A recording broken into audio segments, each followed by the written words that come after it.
చెప్పింది అశోకానంద రెడ్డి కాదా? మీ వైసీపీ నాయకుడు కాదా? చెప్పింది అశోకానంద రెడ్డి కాదా? మీ వైసీపీ నాయకుడు కాదా? ఆర్టీసీ డిపో ముందు ధర్నా కూర్చుంటే పత్తా లేకుండా వెళ్ళిపోయినటువంటి వైసీపీ నాయకులు. జనతా పార్టీ ఆదోని జిల్లా ఏర్పాటులో ఒక లైన్ గురించి చెప్పడము, ముఖ్యంగా ఆదోని కేంద్రంగా జిల్లా ఏర్పాటు చేయాలనేటువంటి ఉద్యమము 2021 నుంచి కూడా నడుస్తున్నటువంటి సందర్భము.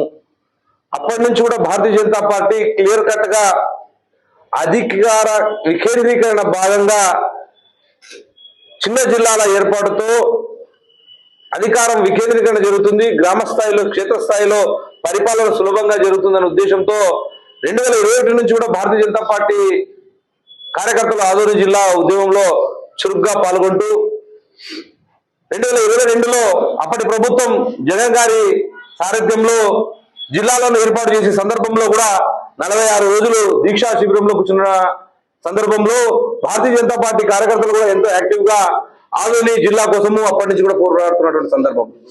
అయితే అప్పటి ఆదోని శాసనసభ్యులు సాయి ప్రసాద్ రెడ్డి గారు ఒక్కరోజు కూడా ఆదోని జిల్లా కావాలి అని అడిగిన సందర్భాలు దాఖలాలు లేవు. 46 రోజులు దీక్ష శిబిరం చేస్తే కనీసం మద్దతు తెలిపినటువంటి సందర్భం కూడా లేదు. కనీసం ఆదోని జిల్లా ఉద్యమాన్ని అప్పటి రాష్ట్ర ప్రభుత్వం దృష్టికి తీసుకునే సందర్భం లేదు. అయితే ఈరోజు ఆదోని జిల్లా కావాలి, ఆదోని జిల్లా ఉద్యమంలో మేము కూడా పోరాడుతున్నామని చెప్పుకోవడానికి మాత్రమే ఈరోజు ప్రెస్ మీట్లలో అక్కడక్కడ మాట్లాడుతున్న సందర్భం. ఇది రెండు నాలుగుల ధోరణి కాదా అని భారతీయ జనతా పార్టీ సూటిగా వైసీపీ నాయకుల్ని, వైసీపీ మాజీ ప్రజాప్రతినిధుల్ని ప్రశ్నించడం జరుగుతుంది.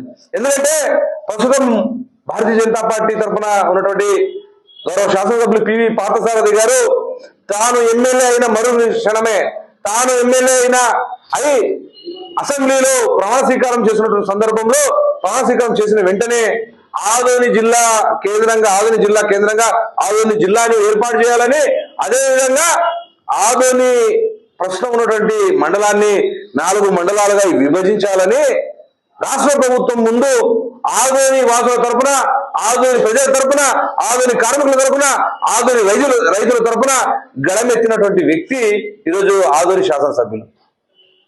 అయితే మీరు కేవలం మీడియా ముందు అక్కక్కడ ఉద్యమాల్లో అక్కక్కడ ప్రెస్ మీట్ లో ఆదోని జిల్లా కావాలని అడుగుతున్నారు. ఇది ఎంతవరకు సమంజసం? మీరు రండి, ఉద్యమాల్లో నేరుగా పార్టిసిపేట్ చేయండి. మొన్న చేసినటువంటి బంద్లో ఆర్టీసీ డిపో ముందు ధర్నా కూర్చుంటే పత్తా లేకుండా వెళ్ళిపోయినటువంటి వైసీపీ నాయకులు, బస్సు ముందు మేమంతా అడ్డు కూర్చుంటే వర్షంలో కనబడలేదు. ఉద్యమాన్ని ఎన్నుకుండి మీ వైసీపీ నాయకుడు అశోకానంద రెడ్డి గారు ఉద్యమాన్ని బంద్ చేయకుండా అరగంట పోలీసులతో పర్మిషన్ తీసుకున్నాడు. ఇది ఎంతవరకు ఆదోని జిల్లా ఉద్యమంలో వైసీపీ నాయకులు ముసుగులో ఉంటూ ఉద్యమాన్ని నీరు కాల్చడం నిజం కాదా అని నేను సూటిగా ప్రశ్నిస్తున్నా. పర్మిషన్ అప్పుడు బంద్ చేసి ముసుగులో వెళ్ళి బంద్కు అరగంట మేము బంద్ చేస్తాం, డిపో ముందు అరగంట ధర్నా చేస్తామని చెప్పింది అశోకానంద రెడ్డి కాదా? మీ వైసీపీ నాయకుడు కాదా?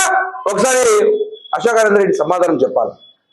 వైసీపీ ఈరోజు ఉన్నటువంటి జేఏసీలో కూడా అన్ని రాజకీయ పార్టీలను జేఏసీలో కలుపుకోకుండా ఒక వైసీపీలో ఉన్నటువంటి కొంతమంది మాత్రమే ఉంటామంటే సరిపోదు. కాబట్టి ముమ్మాటికి భారతీయ జనతా పార్టీ ఆదోని జిల్లా కోసము అప్పటి నుంచి కట్టుబడింది, ఇప్పుడు కూడా కట్టుబడి ఉంటుంది. గత 60 సంవత్సరాలు ఆదోని మండలాన్ని 4 మండలాలుగా చేయాలని ఏ ఒక్క గత ప్రజాప్రతినిధులు ప్రశ్నించలేదు.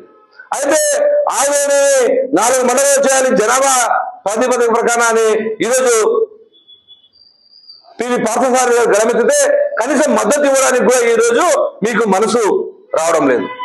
మీరు ఆదోని గురించి మాట్లాడతారా అని ఈ సభాముఖంగా వైసీపీ నాయకులు గట్టిగా సూటిగా ప్రశ్నిస్తున్నాను.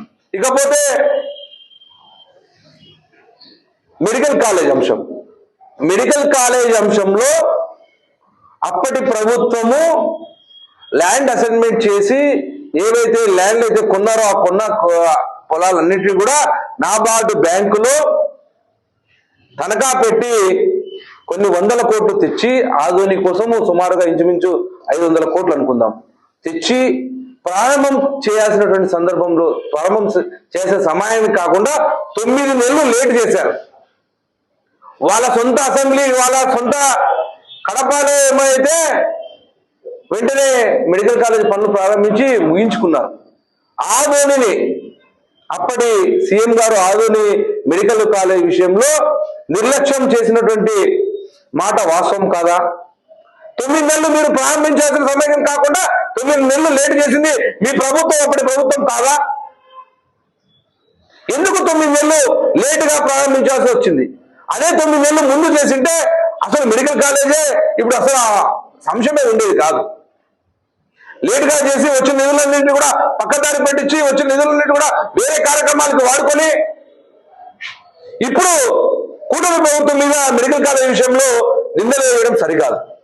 కూటమి ప్రభుత్వం వచ్చిన తర్వాత మెడికల్ కాలేజ్ అంశంలో ఉన్న నిధులన్నీ కూడా పక్క దారి పట్టించి వేరే కార్యక్రమం చేస్తున్న తర్వాత ఈ పశ్చిమ ప్రాంతంలో మెడికల్ కాలేజ్ అందించాలన్నటువంటి సంకల్పంతో కూటమి ప్రభుత్వంలో ఉన్నటువంటి గౌరవ ముఖ్యమంత్రి గారు కావచ్చు, డిప్యూటీ సీఎం గారు పవన్ కళ్యాణ్ గారు కావచ్చు, లేకపోతే వైద్య శాఖ మంత్రి సత్యకుమార్ గారు కావచ్చు, ఎంతో ఆలోచన చేసి ఈ పశ్చిమ ప్రాంతంలో ఏ విధంగా కూడా మెడికల్ కాలేజీని ప్రారంభించాలన్న సంకల్పంతో పీపీపీ మోడ్ తీసుకొచ్చి కేవలము వాళ్ళ పీపీపీ మోడ్ వాళ్ళ ద్వారా నిధులు పెట్టించి అంతా కూడా మెడికల్ కాలేజ్ నిర్వహణ అంతా కూడా ప్రభుత్వమే చేసే విధంగా ఈరోజు ఒక మోడల్ ని తీసుకొచ్చి దాన్ని ప్రారంభించే ప్రయత్నం చేస్తుంటే పీపీపీ మూల చేసినటువంటి మెడికల్ కాలేజీలో అడ్డుపడడం ఇది సరికాదని ఈ సందర్భంగా తెలియజేస్తున్నా. కాబట్టి అదేవిధంగా నేషనల్ హైవే విషయంలో ఎమ్మెల్యే గారు తన ఎన్నికల ప్రచార హామీలో భాగంగా అప్పటి నేషనల్ హైవే బాధితులు కావచ్చు, అధికారులు కావచ్చు కూర్చోబెట్టి మాట్లాడి అప్పుడు ఉన్నటువంటి కోర్టులో కేసులు, అసలు నేషనల్ హైవే లేట్ కావడానికి కోర్టులో కేసులు ఉండడం వల్లనే లేట్ అయింది. ఇప్పటికి కూడా హైకోర్టులో దేవాలయం కేసు ఒకటి ఉంది. అయినా కూడా ఎమ్మెల్యే గారు అధిక చొరవతో తీసుకుని రాష్ట్ర స్థాయి అధికారులతో అదేవిధంగా కేంద్ర స్థాయిలో ఉన్నటువంటి ఎన్హెచ్ అధికారులతో మాట్లాడి ఆ యొక్క రోడ్డు పనులన్నిటి కూడా పూర్తి చేసినటువంటి సందర్భం. అయితే ఒక వారం రోజుల కింద వైసీపీ నాయకులంతా కూడా ఇంకా నేషనల్ హైవే పనులు పూర్తి కాలేదు, ఇంకా జరుగుతున్న సందర్భంలో ఈ రోడ్డు మేమే చేశాము, మేమే చేయించాము, మేమే తెచ్చామని చెప్పారు. చెప్పిన మరుసటి రోజు నుంచే రోడ్డు మీద జనాలు రయ్యిన పోవడము, యాక్సిడెంట్ కావడం. 15 రోజుల నుంచి ఇంకా పూర్తి కాని రోడ్డులో సంక్రాంతిలో ఇంకా ప్రారంభమైనటువంటి సందర్భం ఉన్నప్పటికీ కూడా మీరు హడావుడిగా పోయి రోడ్డు ప్రారంభించేసాము, మేమే తెచ్చామని చెప్పడంతో ఆ మార్గంలో ప్రజలంతా కూడా వేయడం నుంచి ఈ 15 రోజుల నుంచి రోడ్లు ఆ యొక్క హైవేలో యాక్సిడెంట్లు అవుతున్నాయి. ఇది సరైనటువంటి పద్ధతి కాదు. తొందరపాటు ఎందుకు? సంక్రాంతిలో ప్రారంభించాల్సిన రోడ్డుని మేమే ప్రారంభిస్తామని చెప్పి వాళ్ళే ఏదో ప్రారంభిస్తున్నట్లు పోయి చూడడం సరికాదు. ఇప్పటికి కూడా వైసీపీ నాయకులు ప్రభుత్వ విధి విధానాలను తెలుసుకుని మాట్లాడాలి. అదేవిధంగా ఆదోని జిల్లా విషయంలో 2 నాలుక దూరాలని మార్చాలని